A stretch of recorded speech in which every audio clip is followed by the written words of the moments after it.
So, hello from my end.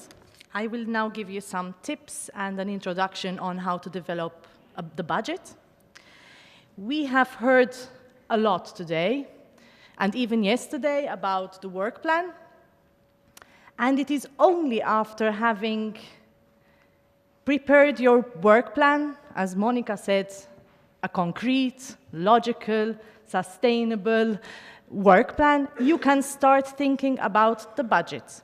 We have seen also the pyramid that Monica showed us this morning. You start for the work plan from up, from the results, going down to the single deliverables. Now, for preparing the budget, it would be the other way around. We're going down from the single deliverables, preparing the budget, and going up, as I will explain now. You have to always keep in mind, the first thing is that your budget has to be built on realistic amounts. So it has to be based on a real cost basis, of course, with the exception of flat rates, which we will come to later. And you have to always keep in mind the 3 E's principle: economy, efficiency, and effectiveness. Before, there was also a question about the work plan. There has to be one work plan for the project. Yes, but of course, you build the work plan together with your partners. And the budget has to be built and given to the lead partner by each of the partners. We do not work the other way around. It is not a top-down approach. It's not, we have heard many times partners telling us, the lead partner told me I have 200,000. This is not the way. The deliverables have to be done, and the activities are being done by all the partners. And each partner has to build his own partner, his own budget. So it is at partner level, not only at partner level, there are various levels of the budget. We have the budget at partner level, work package, budget line, and periods.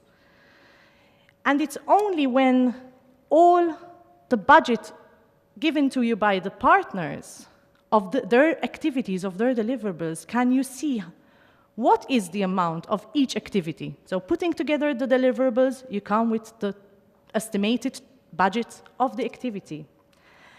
And with putting the activities together, you come with the estimated budget of the work package.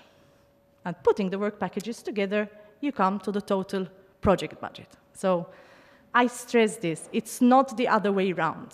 You don't start with saying, this project will be a 3 million project, let's work down. It's putting the budgets of each partner together, working up towards a total project budget. There are, of course, in order to do this, you need to have a tool. We, as a program, we have developed a tool for you, which is just a very basic tool that you can find on our website. You can download it from our website. However, this tool needs to be personalized. If you use this tool, which is not compulsory to use this tool, you might have your own tool how to collect the budget of each partner. But we, as a support measure, we provide this tool to support you in building your budget. You would have to personalize it and fill it in with your data. So when we say personalize it, we mean the tool does not know how many partners you're going to have. So you have to personalize it, the number of partners, the number of work packages, and the investment specifications. You have to, the number of periods, because it depends on how long your project will be. And also, this tool does not have the function, you would have to do it, for the 20% staff costs. So if you, and we will come to this also when we are talking about budget lines, if a partner, a specific partner, opts for a 20% flat rate for staff costs, this is not automatically calculated. So you would need to customize the tool that we are providing. And in order to customize this tool, you know, you have to be aware of the risks of making mistakes when you are customizing an Excel file. And it has to be someone who is knowledgeable about Excel to customize this tool. Another thing is that the tool that we provide you do not have the space in it to provide the specifications that are required for the budget lines 4, 5, and 6, mainly external expertise and services, equipment, and infrastructure and works, which again, during the budget line section, we will come to this. As I said, the tool has to be at partner level, work package, budget line, and period level.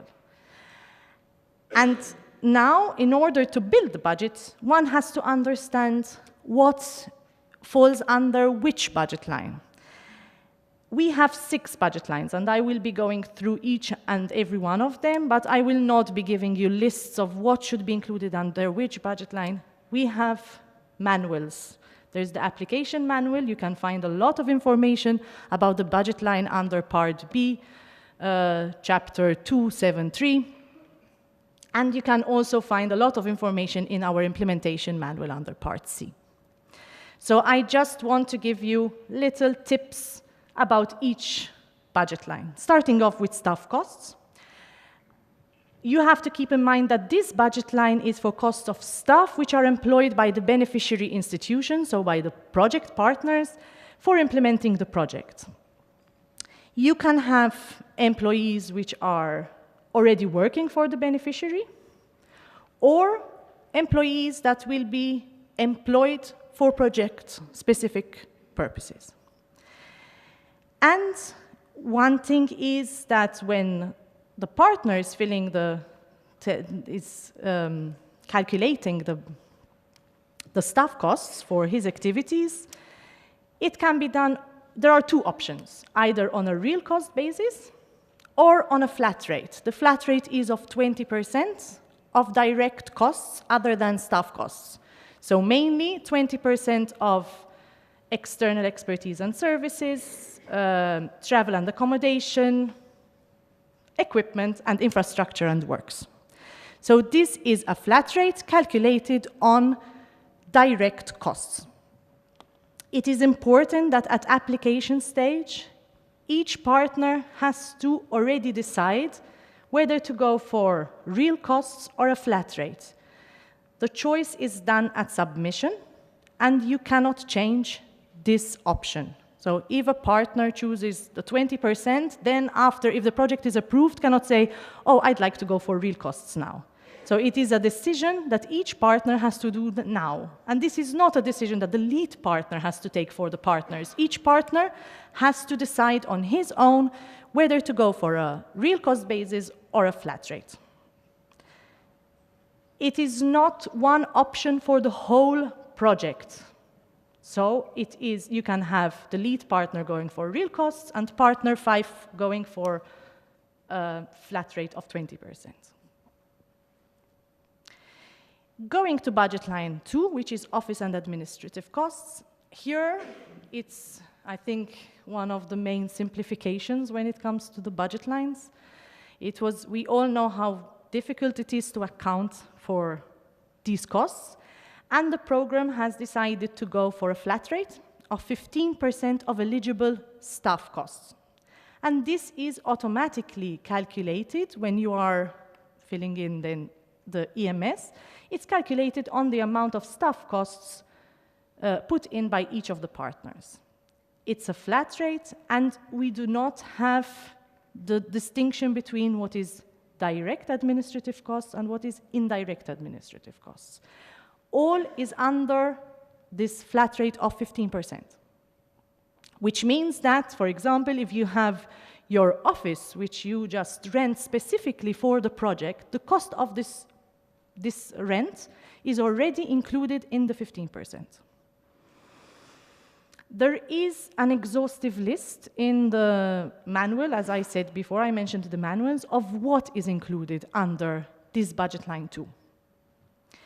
And, of course, what falls under, if once it is listed in this exhaustive list, a cost cannot be included under another budget line. For example, budget line 4, external services. I give a simple example. Under the exhaustive list, there are the business cards listed in the office and administrative expenditure. So business cards are included within this 15%. You cannot have business cards included under budget line 4, external expertise and services, because the costs is already covered within the 15%, otherwise it will be double financing. Going to the third budget line, which is travel and accommodation costs, you have to keep in mind that this budget line only refers to travel of staff of the beneficiary.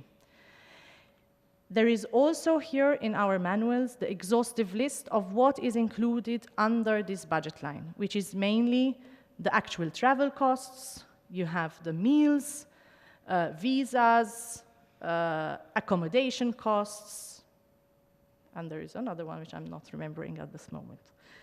So there is an exhaustive list, and only those costs are included here. The daily allowance, sorry. Travel of external experts or travel of associated partners should not be included under this budget line. Such costs are to be included under the next budget line 4, which is external expertise and services. But I want to say something about travel costs of these experts, even under this budget line. Please, we are not a travel agency. We have seen projects having 200,000, 100,000 just for travel of associated partners. Just think about it when you are preparing your budgets. It's something that we take into consideration. We look closely at your budgets. So, and one of the things that came out, especially in the first call now, was that we are seen a bit as a travel agency. Next budget line 4, which is external expertise and services. The costs of external expertise and services provided by a public body, private body, or a natural person outside the beneficiary organization. So this is what needs to be included here. And as I said, if there are costs of travel costs of experts and associated partners should be included under this budget line. Whenever we talk about external expertise and services, one of the first things that comes to mind is public procurement. Always keep in mind, I will come to this also later about public procurement, whenever there is an acquisition of a service, works, or supplies, public procurement rules should be applied. And, as I said also before when I was answering one of the questions, keep in mind that partners cannot subcontract each other. It is not eligible for partner number 3 to subcontract partner number 5 to carry out a study on his behalf. This is absolutely not possible. And another thing is in-house subcontracting, or when there is some kind of cooperation between public bodies, the costs for this in-house subcontracting or for the public bodies should not be included under budget line 4, but should be included under the respective budget line, meaning that if the in-house subcontractor has the staff working, such costs should be under staff costs of the partner and not under external expertise and services.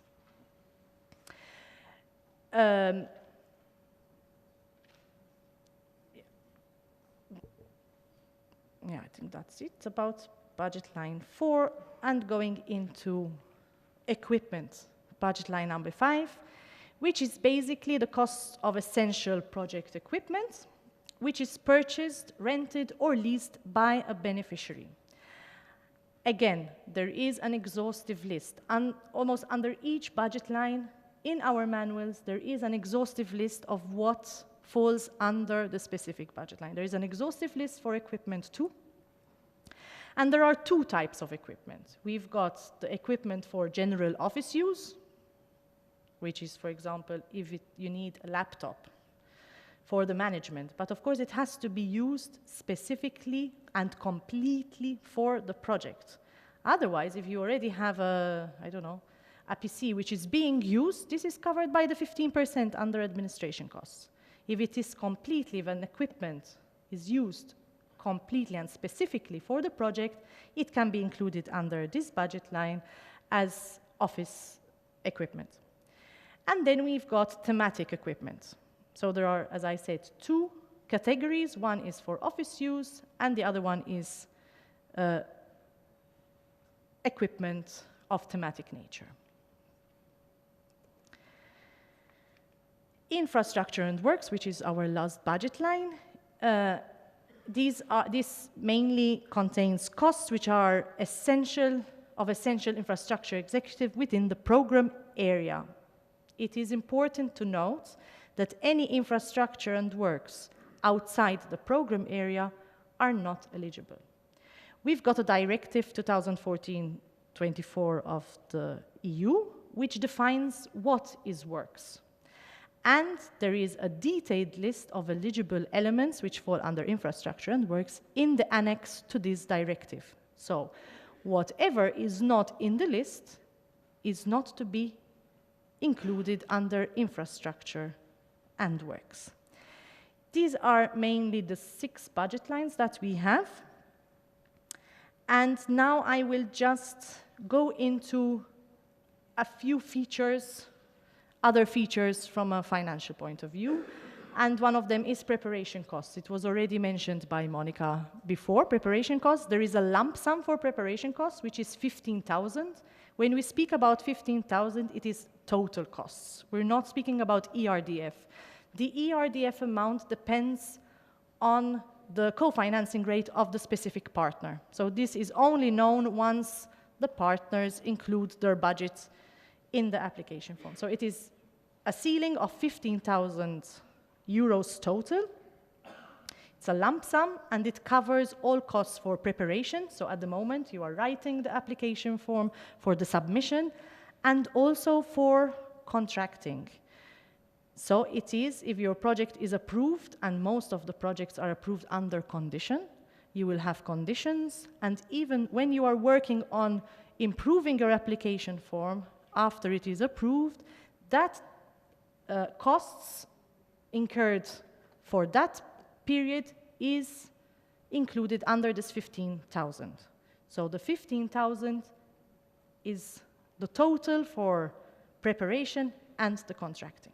And then from then onwards, it becomes implementation. Another thing about preparation costs, it has to be already in the application form. If it is not foreseen in the application form, you will not be granted the 15,000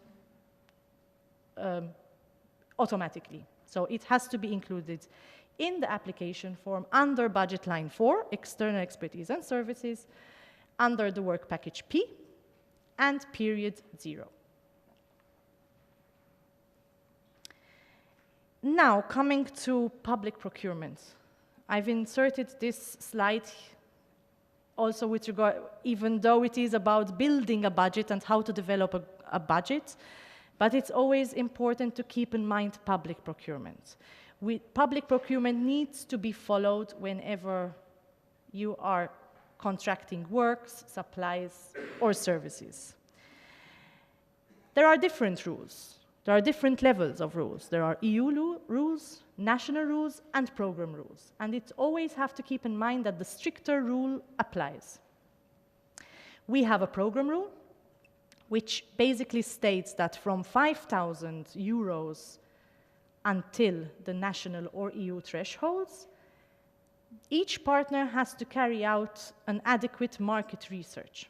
It is required. You have to do this, whether the partner is a public body or a private body. This program rule has to be followed. If the national rule is even stricter than our program rule, so if at national level it says that at 4,000 euros, I'm just giving an example here, you need to get a bid at 3, then you need to follow national rule. But if the program rule is stricter than the national rule, then you need to apply our program rule. The 5,000 euros, when we speak of 5,000 euros, it excludes VAT. We are making use of public funds. And therefore, procurement rules also apply to private partners. This is important to keep in mind because if procurement rules are not followed, costs or part of the costs later on when reporting might be regarded as ineligible.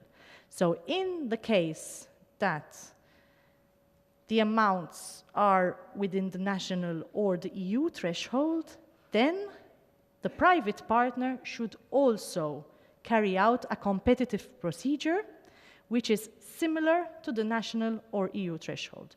We will also be providing guidance in a few weeks. We will be publishing guidance also about this together with the implementation manual.